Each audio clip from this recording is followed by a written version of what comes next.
penguatan konsentrasi dan numerasi. Salawat dan salam juga kita aturkan pada junjungan Nabi kita besar Muhammad SAW, yang mana beliau telah membawa kita dari alam kegelapan menuju alam yang terang menjelang seperti sekarang ini. Semoga kita semua mendapatkan syafaat di yaumil akhir. Amin ya rabbal alamin. Baiklah ibu-ibu, pada kesempatan hari ini saya ingin menyampaikan hasil dari kegiatan saya pada tanggal 15 sampai tanggal 16 mengenai penguatan konsentrasi numerasi. Kemudian diteruskan lagi pada tanggal 25 sampai tanggal 20 Juli 2024, yang mana tempatnya di Sang Ratu. Nah, kegiatan ini adalah untuk bagaimana kita untuk meningkatkan kegiatan belajar mengajar kita di SD 74 ini melalui konsentrasi numerasi.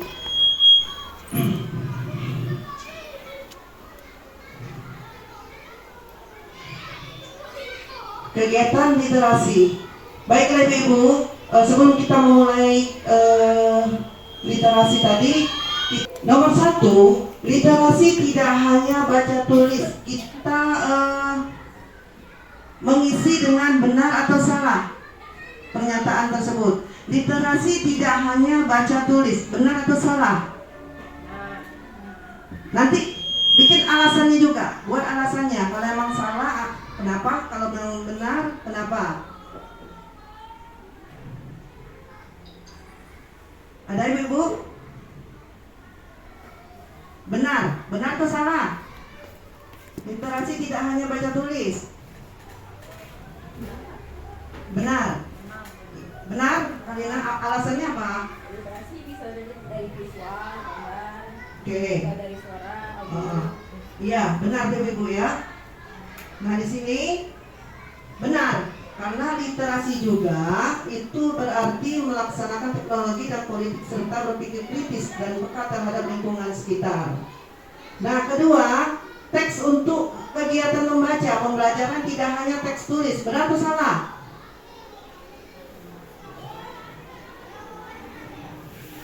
Teks untuk kegiatan membaca pembelajaran tidak hanya teks tulis. Benar atau salah?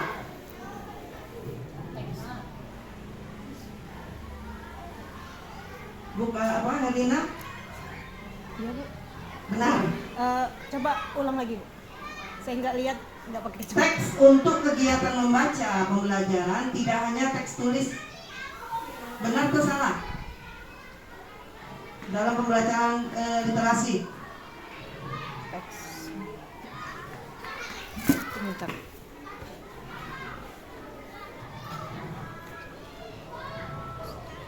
Benar Bu. Benar. Iya, banyak Ya, banyak coba kita ini lihat. banyak ini lagi kan selain ini Ya. untuk dibaca. Nah, itu benar, karena literasi juga dapat dikuatkan dengan teks multimodal. Nah, ada multimodal itu ada 5 tuh ya. Itu nanti kita jelaskan nanti. Kemudian anak yang lancar membaca pasti dapat memahami isi bacaan. Benar atau salah? Betul. Benar. Betul. Ya, coba kita lihat. Benar, salah. Ya. Kenapa salah? Karena anak yang lancar membaca tidak menjamin anak tersebut memahami isi bacaan. Walaupun dia bisa lancar membaca, tapi belum tentu dia bisa memahami isi bacaan. Jadi semuanya itu harus terkoordinir sama-sama dianya. Nah, kemudian apa pemahaman Anda tentang konsep literasi yang telah kita jawab dan koreksi tadi? Kira-kira apa Bu? Dalam bentuk lama baru. Bentuk lama mungkin kita hanya tulis, baca, berhitung. Nah kalau bentuk lama mungkin ada lagi. Ya coba lihat dalam bentuk lama. Nah baca dan tulis saja, garis tung, baca, tulis dan berhitung. Kalau bentuk baru itu kemampuan membaca, menganalisis dan membuat kesimpulan terhadap data dan informasi yang diperoleh. Itu banyak Bu ya, memanfaatkan kemajuan teknologi. Ya seperti inilah kita mengadakan dengan menggunakan IT. Nah, sekarang pengertian literasi. Literasi di sini adalah kompetensi peserta didik dalam memahami, menggunakan, mengevaluasi. Jadi memahami, menggunakan, evaluasi dan merefleksi ya berbagai jenis teks untuk menyelesaikan masalah dan mengembangkan kapasitas individual sebagai warga Indonesia. Nah itu. Nah kemudian lagi teks multimodal tadi yang 5 tadi ya, di mana teks multimodal terdiri dari lebih dari satu moda komunikasi. Salah satunya tekstual ya, kemudian visual, spesial, gestural, oral. Nah tekstual ini menekankan teks seperti esai, mungkin lebih tinggi lagi pelajarannya, tingkatannya lebih tinggi lagi, ditekankan pertanyaan-pertanyaan untuk esai tekstual. Kemudian visual, menekankan apa yang dapat dilihat, ditonton seperti video, foto, warna dan lain-lain, bisa menggunakan itu. Kemudian spasial, menekankan ruang seperti cara menyusun infografis agar lebih mudah dibaca, dipahami dengan cepat. Info-info yang ada itu mudah dipahaminya. Kemudian aural, menekankan apa yang dapat didengar penonton seperti keheningan atau musik dengan menggunakan musik. Ini pernah dijelaskan ini dengan Ibu Herlina nih. Ini. Kemudian menekankan gerakan seperti isyarat dilakukan saat berpidato, mungkin dengan isyarat gestural. Hebat, merdeka. Nah, itu kan dengan isyarat tuh. Nah. Contoh teks multimodal. Nah, itu kita lihat dari berbagai multimodal tadi, modelnya kita lihat contohnya lagi. Nah, itu ada buku digital, buku-buku bacaan, kemudian video, kemudian apa lagi tuh? Poster. Ayo kawan, pemanasan global, ada poster-poster itu. Nah kemudian apa manfaat teks multimodal?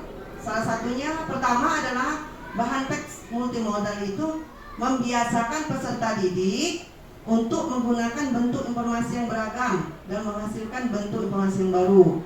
Kedua, dengan menyimak, membaca, dan memeriksa teks multimodal, peserta didik akan terbiasa berpikir kritis dengan cara menanggapi, menganalisis, dan merefleksi materi di dalam tersebut. Kesimpulan teks multimodal tuh ada beberapa tuh, 1, 2, 3, 4. Nanti bisa dibaca lah Bu ya. Tuh. Kemudian kita lihat lagi penguatan konsep asesmen awal. Nah ini yang sering kita lihat ya, fase fondasi itu dicapai di akhir PAUD. Tuh, lihat di situ apanya tuh ya, grafiknya. Nah, yang mana fase fondasi dicapai di akhir PAUD itu batasannya pada fase A, batasnya akhir di kelas 2. Jadi dari PAUD ke kelas 2 itu namanya fase A. Dari kelas PAUD sampai 1, 2 akhir ya, akhir kelas 2 itu namanya fase A. Yang mana penguatan pengetahuan bahasa itu ditolakkan, yaitu bunyi huruf, kata, kalimat. Nah itulah keterampilan berbahasa, menyimak, kemudian berbicara, menulis, dan membaca. Nah itu. Kemudian di akhir fase fase B itu dari kelas 3 sampai kelas 4. Kelas 4 sampailah ke kelas 6 itu namanya fase C. Nah, apa itu penguatannya? Kemampuan membaca dan reading comprehension. Apa tuh? Nah, yang mana asesmen awalnya dapat menggunakan APM. Asesmen apa dia? M itu APM, kelas literasi yang ada di dalam PMM. Asesmen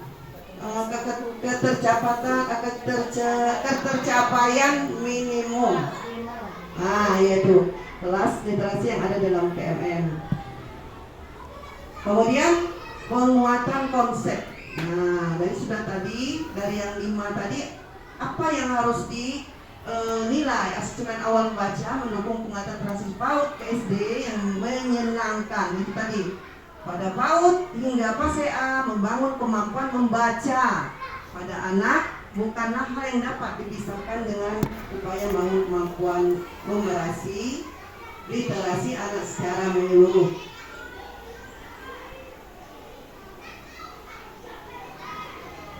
Nah, perhatikan gambar berikut ini. Kira-kira apa hubungan gambar di atas dengan literasi awal? Itu ada PAUD, SD, kelas awal. Hubungannya? Jembatan itu sebagai pondasi, tidak akan terputus. Jadi antara PAUD ke SD itu ya merupakan pondasi untuk anak mengenal pembelajaran literasi. Kemudian langkah dalam melakukan asesmen awal. Nah, langkah pertama itu langkahnya tentukan aspek kemampuan pondasi yang ingin dipantau. Itu ada 2, 3, 4, batas 5 langkahnya merancang kegiatan. Kemudian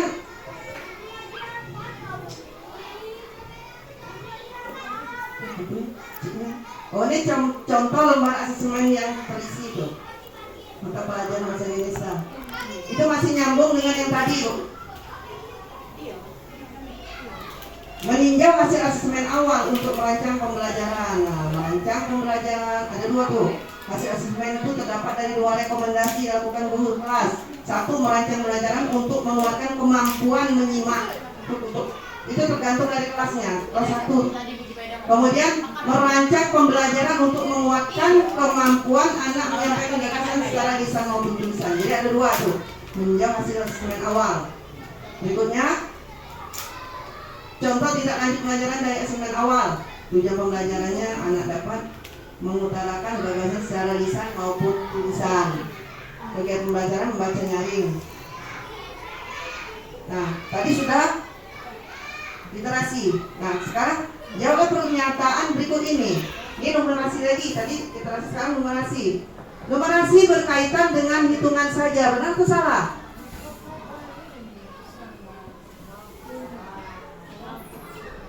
Benar atau salah? Salah. Coba kita lihat isinya. Salah. Karena apa? Karena numerasi juga berkaitan dengan kemampuan penting dalam kehidupan sehari-hari. Kemudian juga mencakup pola, aljabar, geometri. Jadi bukan hanya berhitung saja, membaca saja, tapi dia memahami juga dengan aljabar, geometri, bentuk. Kemudian lokasi dan posisi. Numerasi sama dengan matematika. Benar atau salah?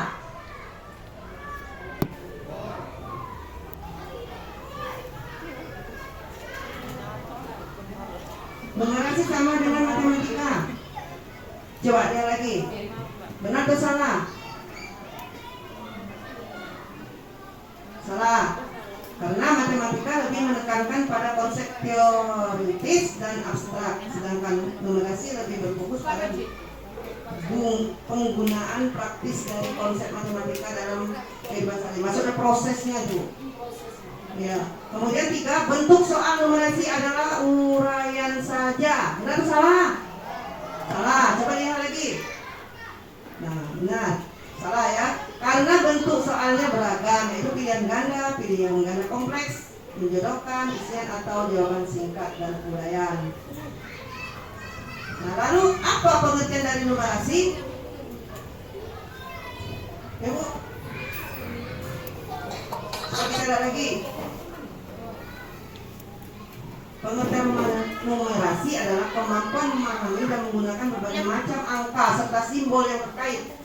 Matematika dasar dan menganalisis informasi yang ditampilkan dalam berbagai bentuk seperti grafik, tabel, bagan. Jadi keseluruhannya, Bu. Yang penting dia dapat memecahkan masalah dalam kehidupannya sehari-hari. Nah, itu. Kemudian bagaimana membangun lingkungan yang mendukung pola pikir berkembang dalam numerasi? Lingkungan yang mampu meyakinkan peserta didik bahwa mereka memiliki kemampuan numerasi yang dapat dikembangkan melalui usaha dan ketekungan, serta membentuk sikap positif dalam menerima tantangan, bertahan dalam kesulitan, memandang usaha dan kerja keras sebagai jalan menuju kesuksesan. Belajar dari kritik, menemukan inspirasi itu lebih mendalam lagi tuh. Jadi keseluruhannya itu sudah mencakup semua itu. Contohnya bagaimana? Contoh lingkungan fisik mendukung pola pikir dalam numerasi di sekolah. Kita lihat tuh poster kalimat penguatan motivasi. Nah itu. Contohnya sudah ada situ. Kemudian contoh lingkungan fisik mendukung pola pikir dalam numerasi di sekolah. Poster pemicu pola pikir berkembang dalam numerasi. Itu ada tuh. Jangan buang sampah pada sembarangan. Nanti termasuk berapa uang jajan yang kamu tabung hari ini. Itu kan berarti itu penyelesaian itu. Apa namanya, menyelesaikan dalam kehidupan sehari-hari. Contoh lingkungan fisik mendukung pola pikir dan numerasi di sekolah. Itu ada mading kelas, cara buat mie instan. Nah itu kalau membuat cara mie instan itu kan tentu ada ukurannya lah. Ada kan? Nah jadi itulah dari yang ukuran-ukuran tadi. Nah itu dinamakan dengan numerasi, ya. Nah kemudian poster interdisiplin. Jangan buang sampah sembarangan. Tunggu dulu jumlahnya, itu termasuk numerasi. Nah pada fase ini ya dia terdapat pembelajaran pada matematika, kemudian IPA, bahasa Indonesia. Di situ matematikanya menyopir, mengelompokkan, bandingkan, sudah ada di situ. Itu termasuk apa? Numerasi. IPA juga membedakan lingkungan sehat, tidak sehat. Nah itu bahasa Indonesia mampu membaca kata-kata. Jadi keterkaitan antara literasi dan numerasi. Di sekolah juga menyediakan apa itu? Alat pendukung pola pikir berkembang dalam numerasi. Di situ ada tuh stiker tinggi badan, itu hitungannya. Kemudian meteran ada hitungannya, Bu. Nah, timbangan, termometer, dadu, itu semuanya hitungan. Itu termasuk numerasi. Kemudian lingkungan sosial, pola pikir berkembang dalam numerasi. Kita lihat tuh lingkungan sosial meliputi interaksi antara guru dan siswa, serta antar siswa sendiri dalam membangun lingkungan belajar yang positif.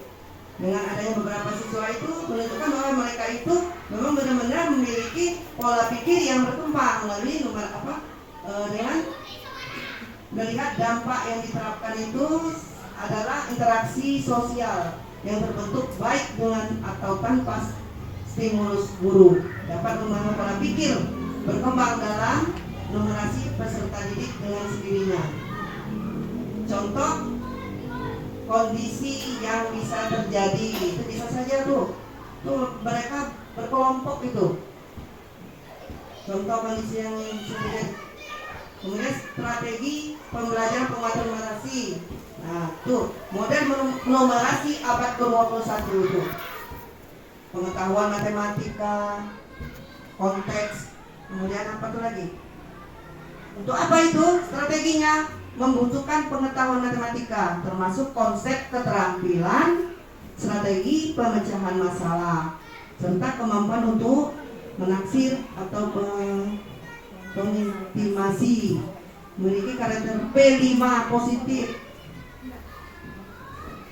Kemudian menggunakan alat tadi, alat ukur tadi, gambar, diagram, tabel, grafik, dan sebagainya. Jadi bagaimana cara melaksanakan pembelajaran penguatan numerasi pada mata pelajaran non-matematika? Kita lihat lagi, Bu. Guru dapat menciptakan berbagai jenis kesempatan belajar numerasi melalui hal berikut. 1. Mengidentifikasi pengetahuan matematika yang dapat dilakukan penguatan dalam mata pelajaran selain matematika, merancang konteks, dan merancang pengalaman dan peluang belajar yang mendukung, menggunakan istilah matematika dengan tepat di mata pelajaran non matematika. Ruang kolaborasi merancang pembelajaran. Nah, Bapak Ibu sekarang mari kita praktekkan merancang pembelajaran dengan tahapan berikut. Tahap-tahap implementasi strategi pembelajaran penguatan numerasi. 1. Memilih fase mata pelajaran CP, ATP, dan TP. Tahap awal 1. 2. Memilih konteks yang sesuai, misal dari buku bacaan bermutu. Sekarang gitu pakai sekarang BBB itu pakai sekarang tuh buku bacaan bermutu. Kalau sekarang ini gitu. Kemudian merancang pengetahuan matematika dan aspek numerasi, alat, karakter, disposisi, dan orientasi kritis. Merancang aktivitas pembelajaran penguatan numerasi dan menentukan sesuai tujuan pembelajaran. Asesmen awal diagnostik. Nah, dia sudah pernah belajar juga nih dengan Bu Elina.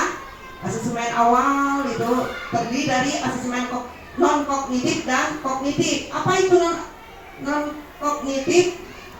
Memecahkan kesejahteraan emosional dan psikologi siswa agar mendapatkan penanganan yang tepat. Kemudian kognitifnya itu pengetahuan, mengidentifikasi capaian kompetensi siswa sehingga guru dapat memetakan dan mengidentifikasi siswa yang perlu mendapatkan remedial dan lain. Di situ nanti dapat kita berhasil atau tidaknya. Pengetahuan itu tadi kognitif. Kemudian tujuannya apa? Nah, dilihat dari non kognitif tujuannya tuh 1, 2, 3, 4, 5 itu mengetahui kesejahteraan psikologis, mengetahui aktivitas selama belajar di rumah, mengetahui kondisi keluarga dan siswa.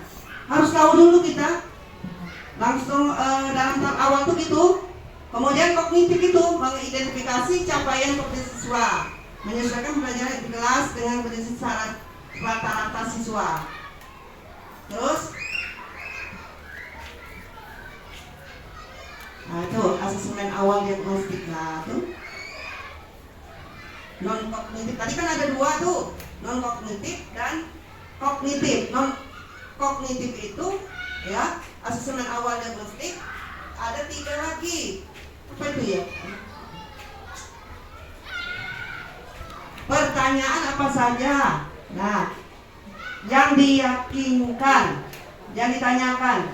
Kalau pertanyaan apa saja kan berarti gini. Bagaimana, dengan siapa? Kemudian kapan, di mana kamu belajar di rumah, bagaimana perasaanmu? Nah, itu dinamakan dengan pertanyaan apa saja yang ditanyakan. Kemudian bagaimana menanyakannya? Ini siapa kira-kira? Bagaimana dengan siapa? Kapan dengan siapa yang bertanya kira-kira? Guru ya. Nah, apakah kamu sudah makan? Bagaimana keadaan kamu? Sakit atau tidak? Itu berarti kan guru. Nah, kemudian bagaimana menanyakannya? Wawancara menggunakan simbol emosi, minta bercerita siswa. Itu siapa tuh? Bagaimana menanyakannya? Kira-kira? Enggak, guru apa? Guru masih Guru. dari guru Begitu.